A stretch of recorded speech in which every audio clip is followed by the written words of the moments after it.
Hi everyone, this is Carolyn Winter, and I am a longtime member of the Repatterning Practitioners Association and a volunteer. And this video interview will be of interest to all of our student practitioner members, those of you who have completed the basic training in residence repatterning and are now going through the qualifying program to become a certified member of the RPA. And this may also be of interest to those of you who have taken all the training and are considering our certification program. I'm here with a member of the certification program, Mary Cameris, and she is here to explain to us some of the changes. Mary, you are a member of the RPA Certification Committee. Can you tell us briefly what the committee does? Yes, Carolyn, I've been on the board for 5, maybe 6 years. I'm on the board with 2 other ladies, Paula Kaplan, who is the president of the certification board, and Claire Doyle, who's our secretary. Now, what the certification board does? Well, we formulate and recommend policy for certification. We review the recommendations that we receive from DOs, designated observers, and then we approve them on behalf of the board. Mary, our certification policy has been around for quite some time, and I know we frequently do updates to the policy and the requirements.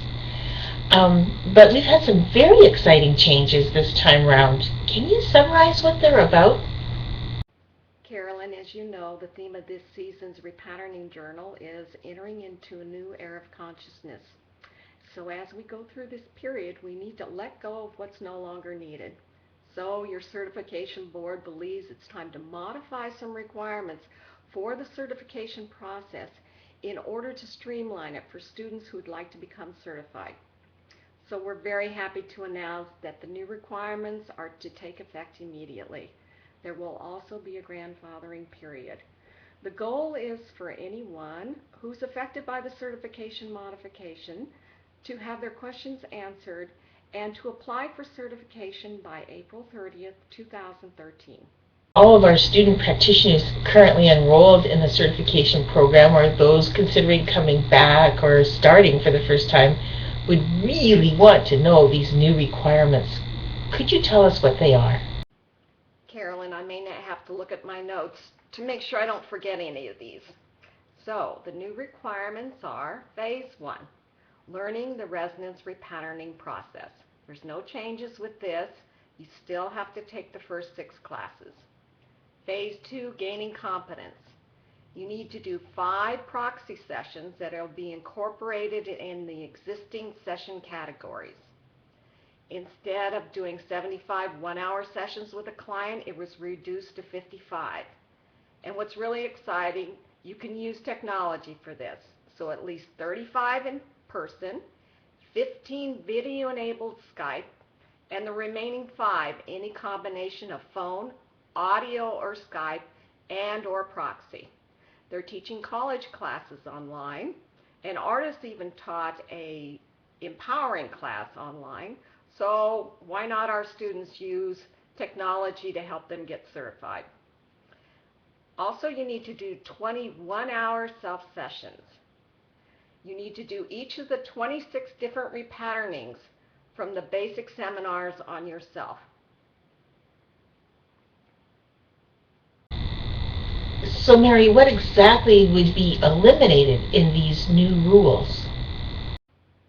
What has been eliminated is you're no longer required to give 10 one-hour one-on-one sessions to peer students. You no longer have to receive 10 one-hour one-on-one sessions from peer students. You no longer have to observe 2 one-hour sessions given by a Meridian student to a third person and give feedback. And you no longer have to be observed by a Meridian student as you give 2 one-hour sessions to a third person. Yay! And Mary, are there any other changes that student practitioners should be aware of in terms of the requirements?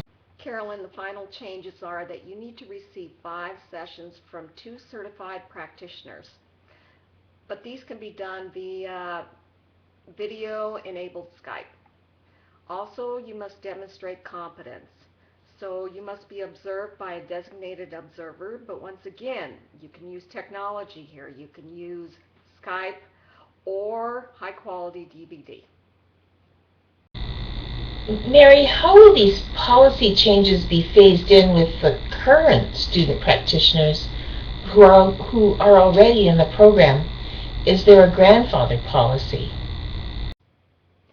Yes, Carolyn, these new changes will be phased in. The exciting news is that those students who have been working towards certification may be closer than they think. This is why we've adopted a grandfathering policy. So until April 30th, 2013, students can reassess where they are in the certification process.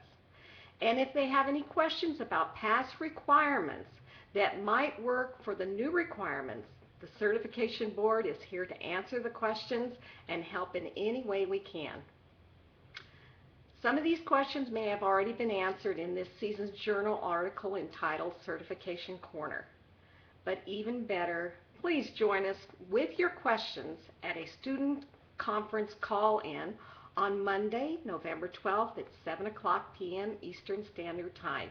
And the certification board will be happy to answer any of your questions. Carolyn, it's been a pleasure talking to you today, and hopefully this has been helpful for the students. This is Mary Cameris, certification board member. Over and out. Mary Cameris, thank you so much for joining me here for our very first video interview here at the Repatterning Journal, and your willingness to be able to try this new format. I'm sure our student practitioners and those interested in becoming certified will find these new changes to the certification requirements very exciting. If you are curious at all, you have now more questions than answers.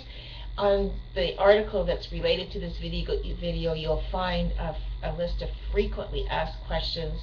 And of course, if you are a student practitioner with the RPA members organization, there will be emails coming out for a teleconference call on November 12th, and more opportunities to have all of your questions answered. So thank you again to Mary Cameris for joining me here. She's from the Certification Committee. This is Carolyn Winter for the Repatterning Practitioners Association. Thank you for joining us.